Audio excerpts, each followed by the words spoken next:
මං වාගේ අතේ එල්ලිලා ඉන්නවා දැකලා පුදුම ඉරිස්යාවෙන් පැලි පැලි හිටියේ.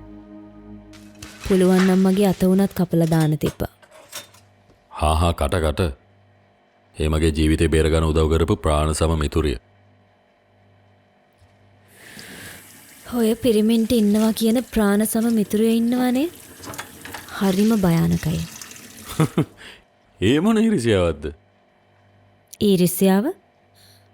මං නෙමෙයි ඊරිස්යාවෙන් හිටියේ. පිස්සුද මොට්ටියේ? පිස්සුද?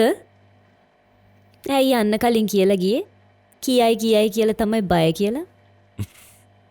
ඇත්තටම කියන්න. එයා ඔයාගේ කැම්පස් එකේ හිටපු ගර්ල්ෆ්‍රෙන්ඩ් කෙනෙක්ද?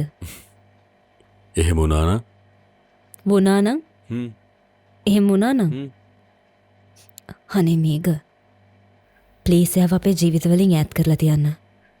එයා කිඹුලියෙක්. එයා ඔයාව ගිලින්න බලන් ඉන්නේ.